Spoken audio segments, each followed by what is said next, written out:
Good afternoon, everyone, and welcome back to another episode of What the Why with Barbara Ann on RVN Television. If you haven't seen us before, our show features conversations with diverse leaders from all walks of life about why they do what they do and how they figure things out. Maybe you're sick and tired of feeling sick and tired, or you feel stuck and you want to get unstuck, whether that's in your business, your job, or even in your life. All of our guests have something in common with you. At some point in their lives, they felt similarly, and today is no exception. Please join me in welcoming Thomas Rosenberg, with a bunch of initials behind him, MS, MBA, CIC, but most importantly, the founder and principal executive coach at Regenerate Coaching. Thomas loves guiding individual executives and executive peer team clients to grow and flourish by rediscovering what's truly important to them. The shift towards rediscovering what is truly important to him occurred after suffering a traumatic brain injury in a near-fatal bicycle accident in June of 2014. He realized that everybody deserves to live their life authentically and fully share their unique gifts. Too often, people feel trapped by the expectations of others, and life's too short not to live it fully. After their work together, Thomas's clients embody the leadership they seek to cultivate. By recognizing and resolving how they get in their own way, his clients experience deeper self-trust. They also build trust more easily with others and amongst others, and they develop congruence between their actions and their words. The hallmark of his work is measurable and lasting improvements in his clients' experience in developing executive leadership, creating a people-first culture, and cultivating trust. These results reduce staff turnover, which is really important these days, and healthcare costs also, while enhancing business resilience and continuity. The CIC, or Certified Integrative Coach, Thomas' approach blends both the integrative coaching as well as somatic work drawn from his own journey as a coach and human. And to deepen the embodiment of his work, he's currently pursuing somatic coaching certification through the Strozzi Institute. When he isn't supporting individual and team clients to transform their leadership, he enjoys tending to his garden and dancing the Argentine tango with his wife. I'm really excited that he's able to join us via Zoom. So without further ado, please welcome me in joining Thomas Rosenberg to our show. So yay, get the Zoom round of applause. So welcome, welcome, welcome.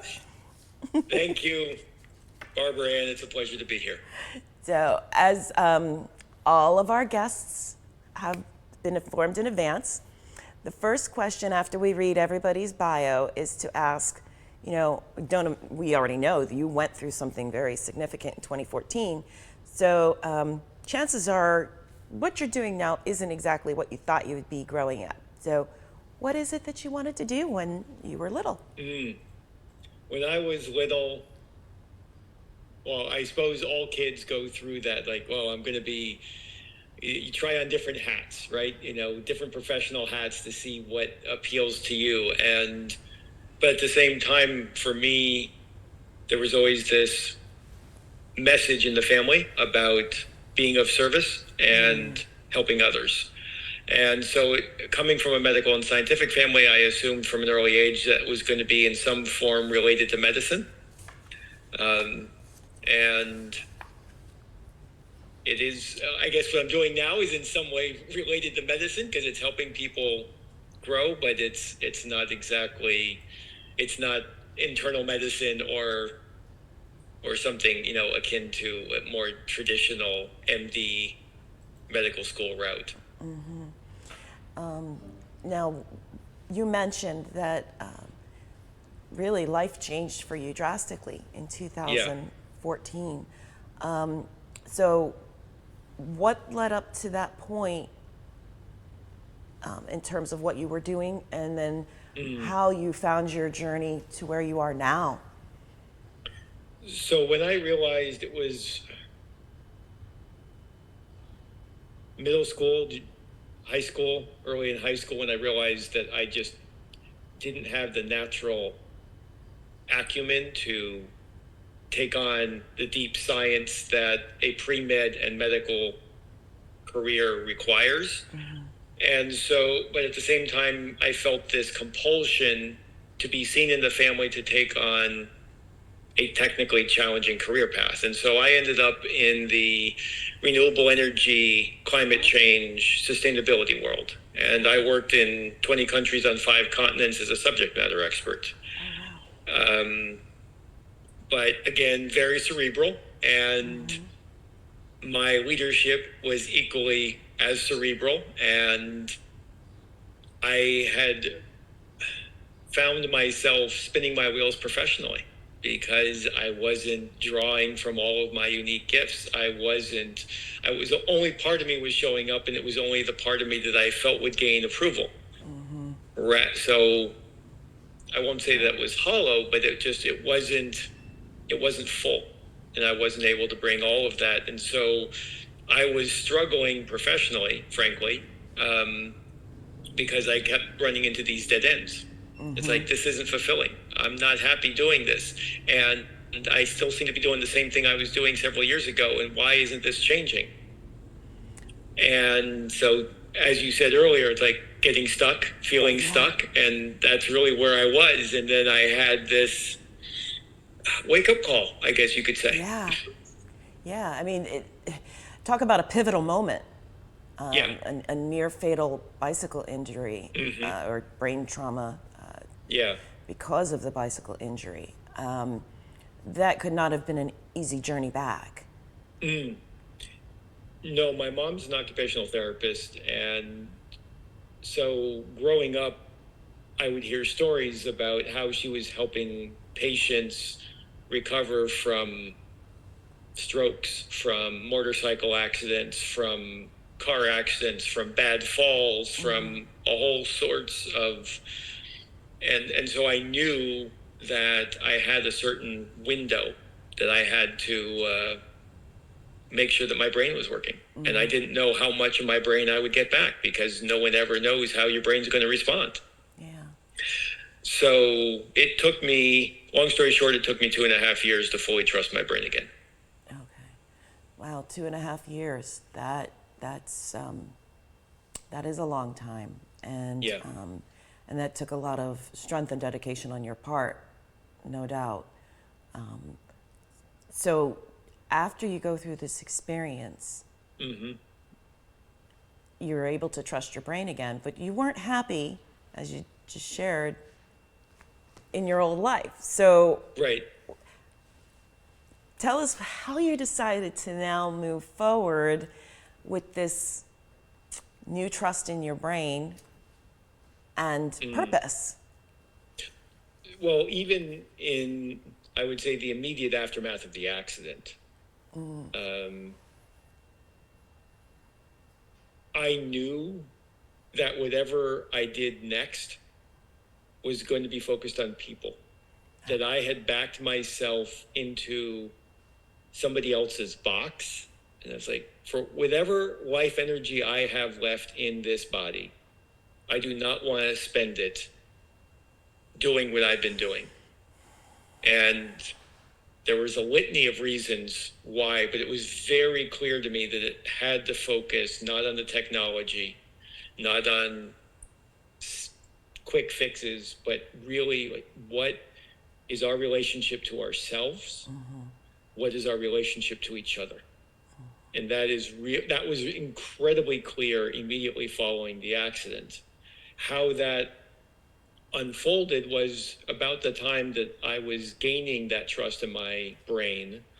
We ended up holding space for a very dear friend who was passing from pancreatic cancer. And so there were about 8 of us who held space for her for the last 4.5 days in the vigil around the clock. And it was one of the most transformative, I mean, in 2 years, just about, deeply pivotal experience for me. But what Casey did was she found ways to share all of her gifts fully. She lived richly. She died surrounded by a community with incredible grace. And I said, that is what I want. All right. And shortly after that, a friend of mine reached out just to check in to see how I was recovering, mentioned that she had started a coaching certification program. And I said, oh, that's what I should do. And so within a month of Casey's dying, my friend passing, I was starting this coaching certification program in integral coaching. Wow. So it's just like the universe just opened up, It just is like, look how easy it can be. yeah, you actually found the gifts in the experience. So tell us more about integral coaching, because that's something I'm not really familiar about. Sure. So integral coaching it's a developmental approach. We're taking the whole human and their entire social context into consideration when we're working with them. Okay. And it was during that time that I learned about the Strozzi methodology, and so I was like, oh, but I also realized in hindsight, 6 years hence, that I needed to find a way to prove to myself that I could coach from my head, with my head. And now what I'm doing is I'm like, okay, got that. Now I can coach from my body. Mm-hmm. And so that's really been my evolution as a coach. But integral coaching, we're working with where people are in their development and helping to identify for ourselves as coaches, like where they are and what might be the ways that they can unwind those patterns so that they can move deeper in their journey as a human. And so it's a lot of questions, reflective questions, working with environment, working with inner and outer observations. So like what's going on inside you, how are other people perceiving you, what are your relationships like, and what are your practices? Mm-hmm. And that's something that has turned into a practice that also now incorporates somatic coaching. I also took the somatic coaching certification program from Strozzi Institute, finished that about 18 months ago, and that's really just reconnecting people with their bodies. Awesome. All right. Where we have all of this aliveness in the body. Yeah. And I definitely want to talk more about all of this, but believe it or not, we're ready for our midway break. So, so for our audience, please come back after this brief pause for some commercials from our sponsors. And after the break, we'll have more with Thomas Rosenberg on What the Why.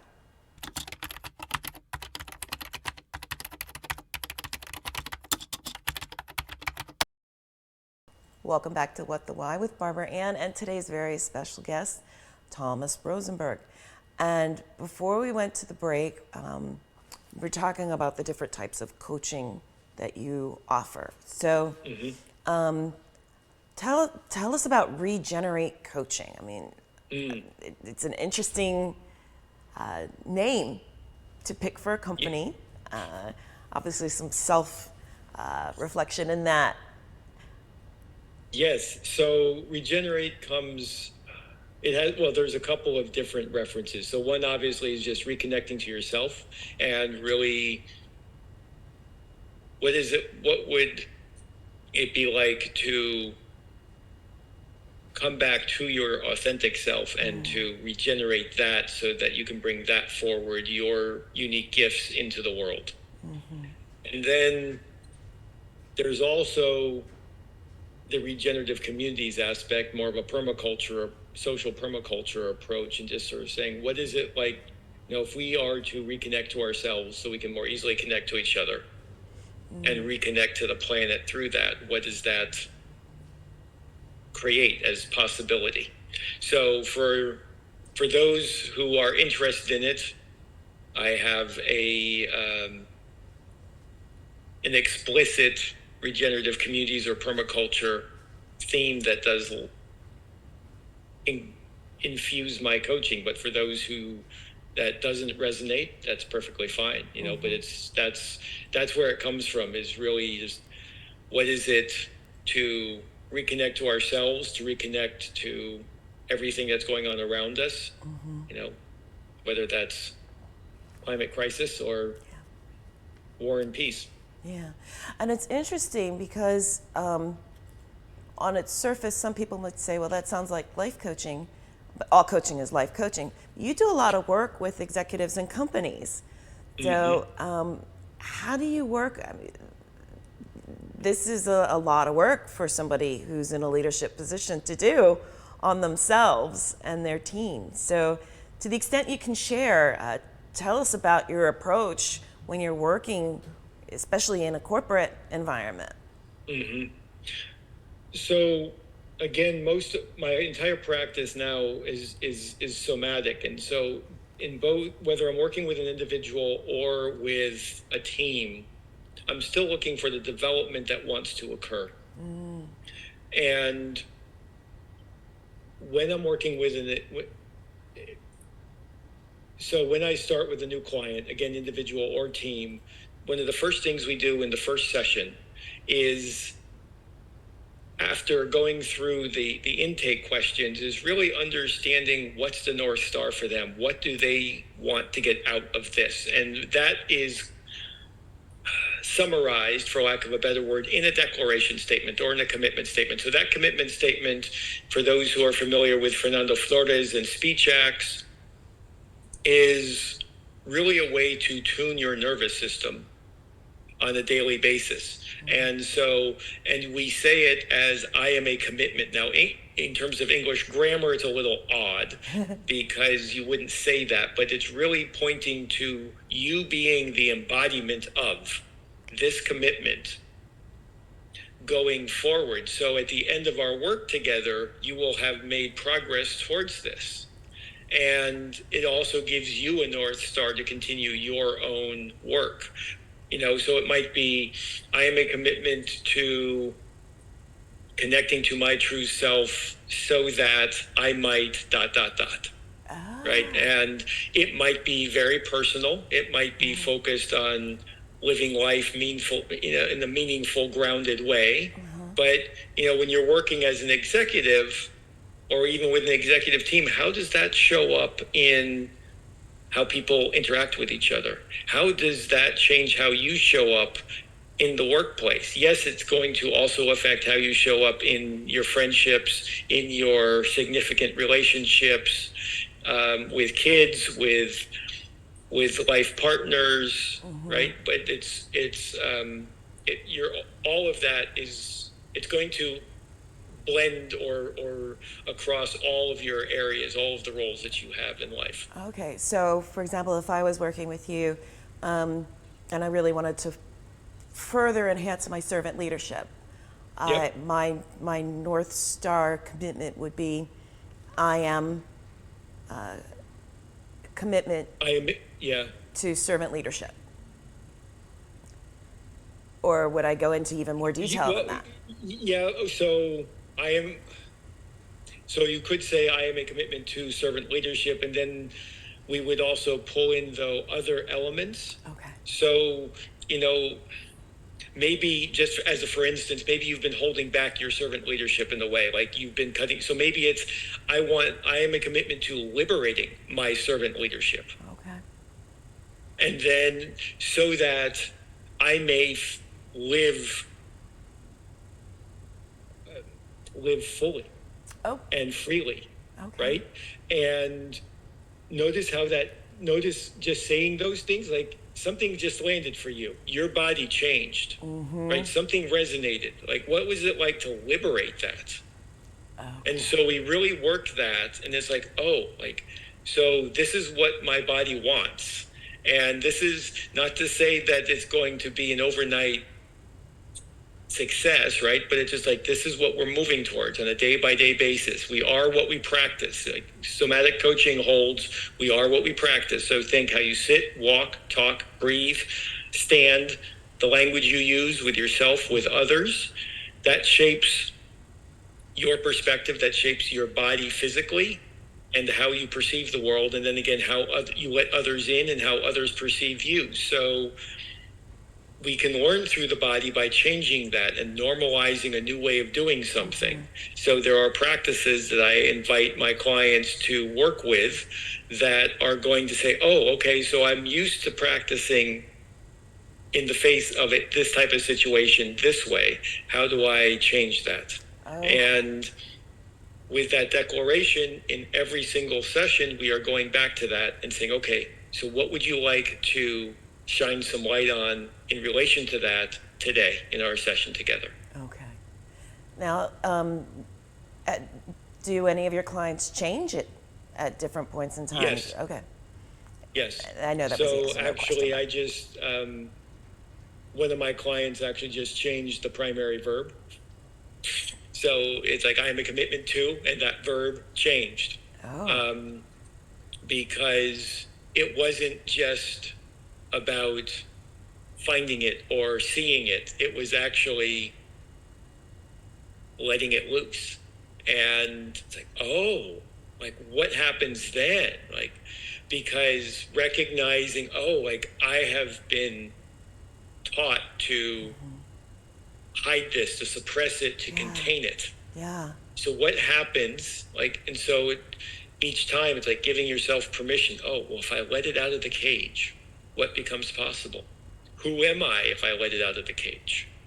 You know, that is a very, I love that approach. I love everything about that approach because there are so many people who could be watching this show right now who, for whatever reason, they know what they would like to do, but there's some element of fear that's holding them back. And so, you know, maybe this person wants to change the job, and they're looking, they haven't quite, they're holding it back. Like they're not doing everything they could do. So for someone like that, if they wanted to do that, what would you encourage? Like, how would you structure a was a commitment again? The commitment statement? The commitment statement. So it's so again, you know,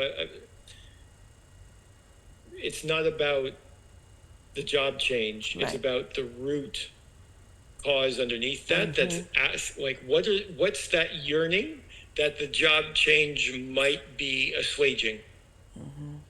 Right? I mean, it might just be a really toxic environment, and that's fine. But it's also undergoing, like, okay, so you want to be in a new place, and what is it that you're really yearning here? You know, I had a client pre-pandemic who was moving into a senior role, and he was going in, he's like, nobody's respecting me, and I don't understand, and you have to get me this promotion. And I'm like, well, hold on a second here, you know. And what I helped him understand was it wasn't that he had to show how smart he was, because he was describing these meetings that just like spun off the topic and didn't get resolution. I said, what if you were the person in the room who would be able to ask the question that brought people back to the reason why the meeting was called in the first place? Yeah. And when he started to embody that, the way he was perceived was no longer as a junior partner who had just moved up from the kids' table to the adults' table, but as a senior business partner who could lead his part of the organization, which happened to be the finance organization. Right? And so it just was this shift of, so again, going back to, it's not about the promotion. It's not about, it's like, what is that deep yearning? Yeah. And how is that showing up in your body? And what is it that's getting in your way? And that's so helpful because really, you know, and we see it all the time, right? People don't leave jobs because of the money. They leave jobs because of bad leadership, but they're seeking something else in the way of fulfillment. And it sounds like your approach would really benefit a lot of people who are on that part of their journey. So, Yeah.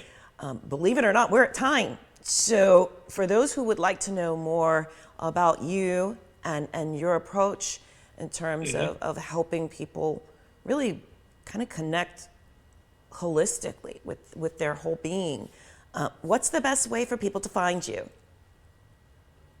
Well, the simplest thing is to go to my website, which is regenerate.coach. Right above the fold, there's a big orange button that says Explore Possibilities. I'm more than happy to have a conversation with anyone. It's free. We can set up a time for 45 minutes to an hour.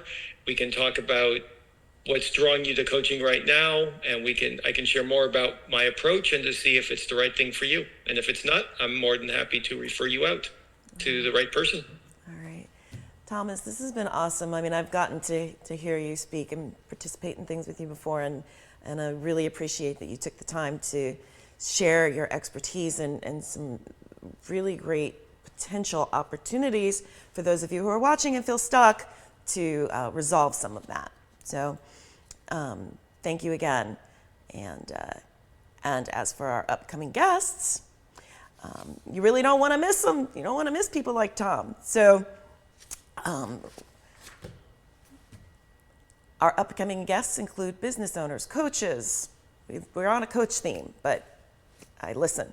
Authors, technology experts. Remember, there's a professional skier in there and some other folks that have overcome seemingly insurmountable challenges.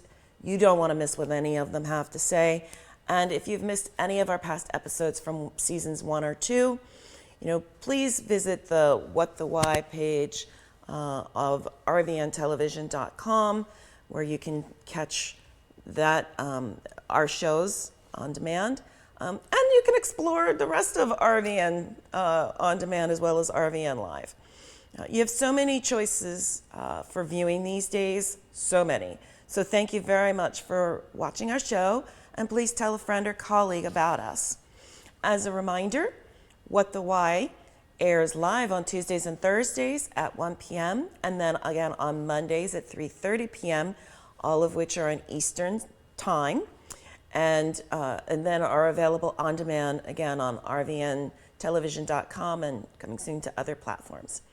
And also, please remember, whether you're looking to make changes in your life, whether big or small, please join us again for more informational, inspiring, and transformational conversations with guests like Tom, who overcame whatever challenges were in their paths to identify, clarify their why, pursue their purpose, and live it.